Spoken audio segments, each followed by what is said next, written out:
Hi everyone! Today we are brewing the 2021 competition grade 大红袍. In this video, I will share a few techniques I use to get the most out of Yancha. You can apply the same techniques and tricks to any Yancha you drink.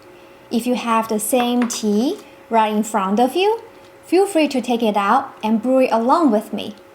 If you have any other types of Yancha, you're welcome to join the same brewing journey with me as well. Let's get ready. 大红袍 is a classic Yancha, and the Yancha is a type of oolong tea. If you are unfamiliar with Yancha, Yancha directly translates to rock tea. The word rock hints at this type of tea's growing environment in Wuyi Mountain, Fujian, China. Due to this unique rocky nature in that region, all oolong tea produced there are called Yancha. Some well-known Yancha include 肉桂, 水仙, 大红袍, 金牡丹, etc. When thinking about how to best brew Yancha or any tea, there are a few main factors that impact the taste of a tea. Water, teaware, tea and water ratio, brewing temperature, steeping time, and pouring time. All these elements influence each other, and getting them all right makes for a great tasteful cup of tea. First, let's get the water. I have been using Poland spring water for years now. I don't spend a lot of time sourcing water.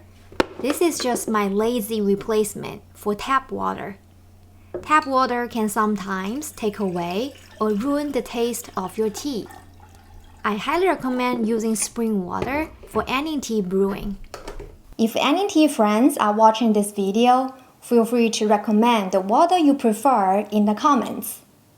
Gaiwan and Yixing teapot are the most popular teaware to brew Yancha and other oolong teas in China. Different teaware brings out different experience and texture of the tea. So there is no right or wrong teaware to use. Both are fantastic options. It's just a matter of your preference. Understanding what the teaware does to the taste of your tea will help you understand and decide what teaware to use. In this video, I will demonstrate how to brew Yancha with a Gaiwan and in a Yixing teapot in a separate video.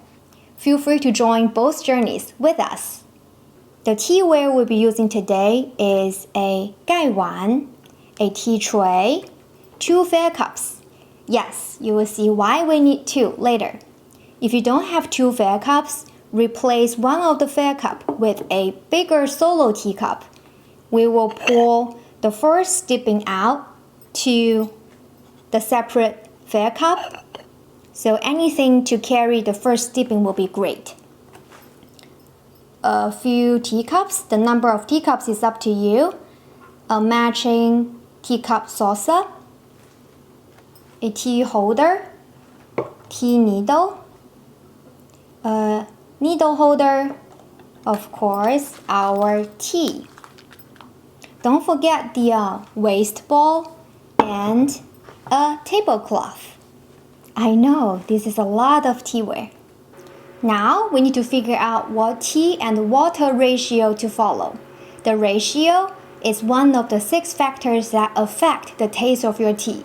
Different people will give you different answers since everyone has their own preference in tastes. But we can give you a few general guidelines to help you start. If you are new to a type of tea, I suggest you always start by putting less tea leaves. Just like cooking, adding a little bit salt at a time is easier than taking too much salt back. Using less tea leaves help us understand the fragrance and delicate aroma of the tea taste. When we put too many leaves in the Gaiwan, it's easy to overstep it or make the taste extremely strong to a point that the fragrance and details in the tea becomes dead, not fresh, and blurry. Adding less leaves in your Gaiwan is also less demanding to your brewing skills because with fewer leaves in your Gaiwan, it takes longer steeping time and you have more time to pour your tea out from your Gaiwan to your fair cup. I use a 1:18 ratio in this video. I prefer delicate and clear fragrances in tea. Too many leaves can sometimes be overwhelming. The ratio I prefer might not be the same as yours. But if you like to experience the delicate and fragrant taste, I highly encourage you to try it. My Gaiwan is 100 milliliter, so I need 5.5 grams of tea leaves. I don't normally measure the precise amount of tea. I mostly check the ratio in Gaiwan by looking and feeling them in my hand. Sometimes experience helps. Now that we've measured the tea, let's warm up our tea brewing muscles. This step is called 温气, warm up your teaware in Chinese.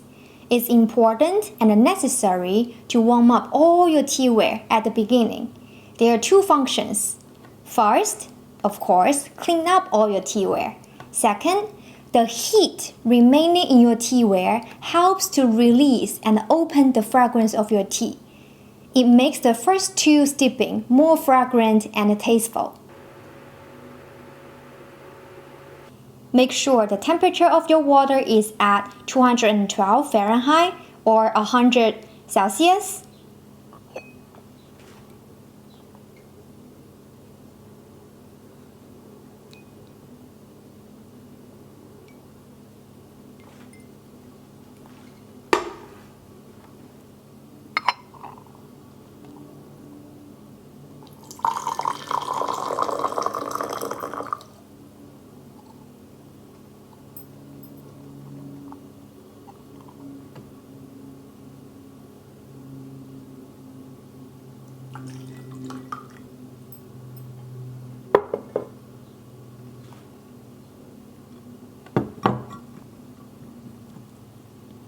Warm up the fair cups and the teacups as well.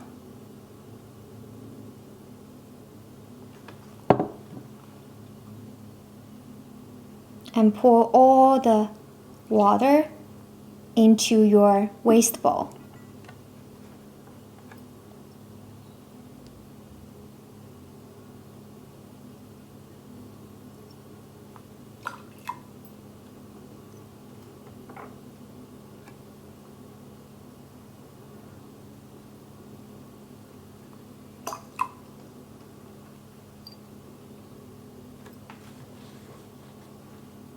The next step is called 摇香和闻香. Shake and enjoy the aroma of your dry leaves.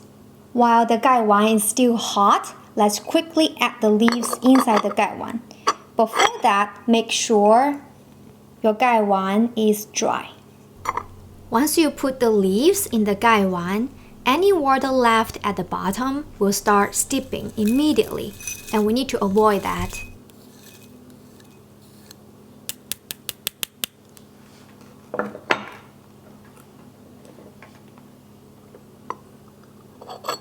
Now we're going to shake the tea leaves. I used to shake it upside down. The problem of that is, as you can tell, some of the leaves might stay on the lid, which makes brewing leaves on the lid more difficult. So I actually recommend you to shake your Gaiwan from left to right, like dice shaking. And then enjoy the fragrance of your tea. Exhale first, and then breathe in all the fragrance of your tea.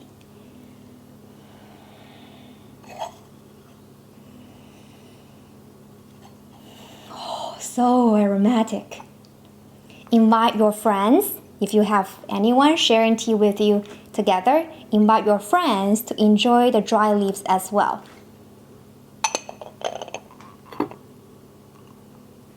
Next, we need to figure out what water temperature to brew tea. This will directly impact the steeping time.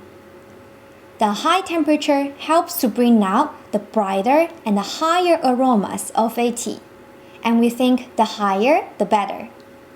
Imagine you are cooking.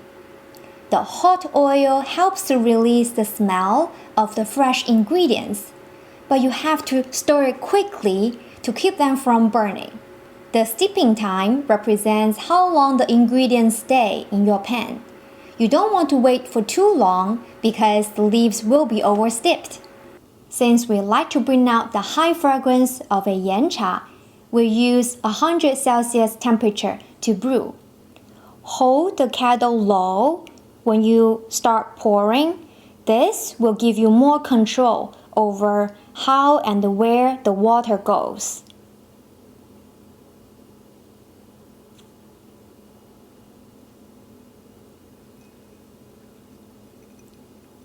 Try to make your water run like a stream.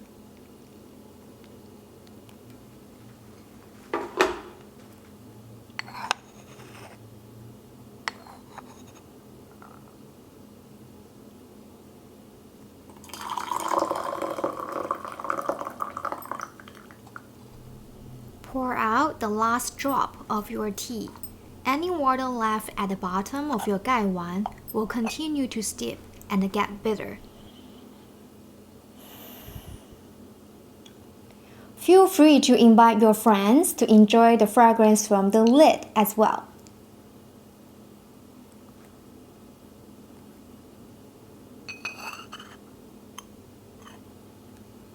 Ten years ago, it was the best practice to throw away your first steeping as a way to clean and awaken the tea. However, if your tea comes from a reliable source, such as Cold Mountain tea, or if the tea is less than 5 years old, it will be such a waste to throw away the first steeping. Instead, we will save it until the end to enjoy the first steeping. Now we're going to start the second steeping. After the first steeping, the second steeping is when the leaves start to fully open and release the flavor and the fragrance. We need to do a quick infusion to bring out all the fragrance and taste of the tea. Slowly lift it up and make the water run like a stream.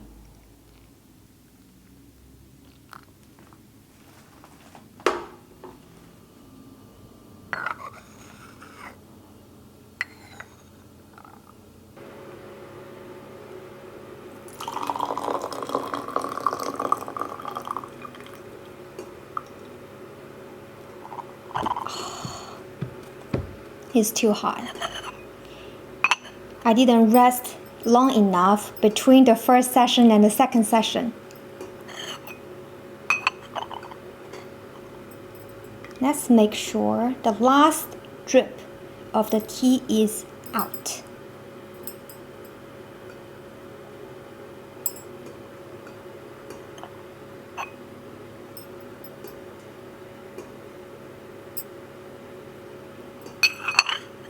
Try to leave some time for the Gaiwan to cool down between your first steeping and your second steeping. If it's still really hot, it will be extremely hot for you to pour tea out from your Gaiwan.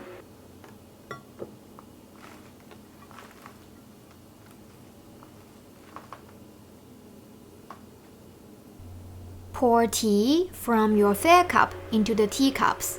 Don't overfill it, or it will be too hot for your friends to hold. Filling it about 80% of the way is perfect.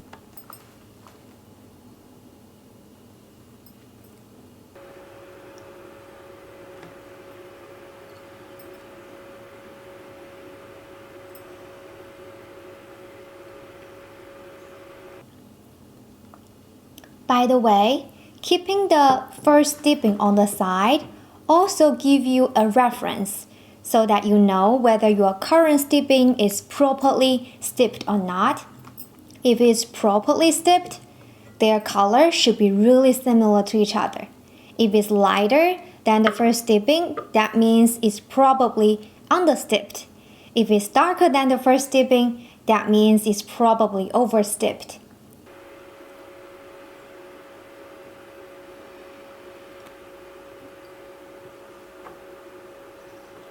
You might be wondering if we need to finish the tea from the same steeping before we move on. It is totally up to you. A lot of times, I personally want to learn and experience each steeping clearly. In that case, you can finish the tea from the same steeping before you move on to the next.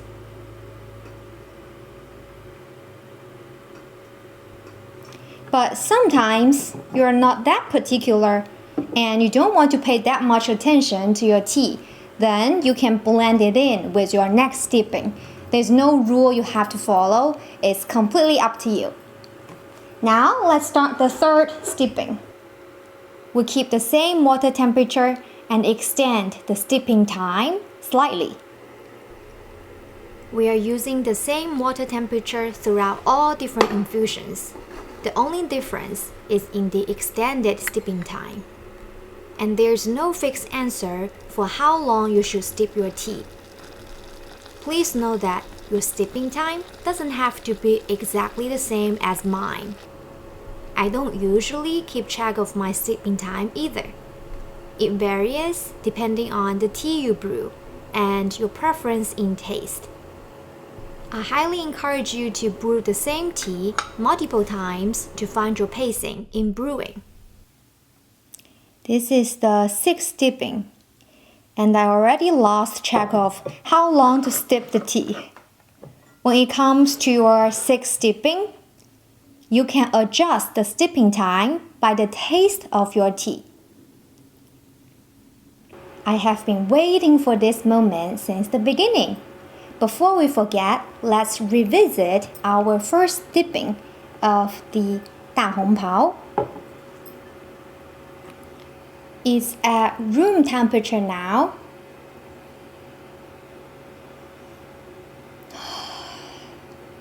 I have to say, nothing compares to the cold version of the fragrance of Yancha. It smells so much richer than the hot version. Let's see how it tastes like.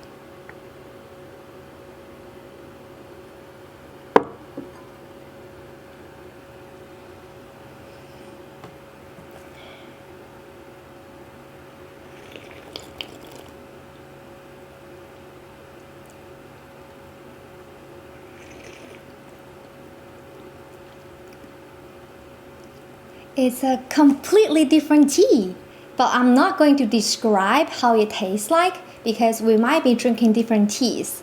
If you are watching this video, I highly encourage you to try this method. Saving it to the end is well worth it. Let's summarize the techniques to brew Yancha. First, 温气. Warm up all your teaware with hot water before brewing. Second, try the tea and water ratio of 1 to 18 for a fragrant and clear taste. Third, 摇香和闻香. Shake and enjoy the aroma before your first steeping to awaken the tea. Fourth, 低蒸高冲. Hold your kettle low, then lift your kettle slowly and pour the water like a stream. Fifth, save your first steeping and enjoy it lastly. 6. Use 212 Fahrenheit or 100 Celsius flash steeping for the first 3 sessions. Keep the same water temperature and extend the steeping time as you go. I hope you find this video helpful. I realized at the end that this video is a little bit longer than I preferred. Feel free to check out this video below for a complete flow of brewing Yancha with a Gaiwan. Leave a comment below if you used any other techniques to improve your experience with Yancha. We'd love to learn from you. Our next video will be how to brew the same tea with a 一心 teapot. Feel free to check it out. Thank you so much for watching. See you next time.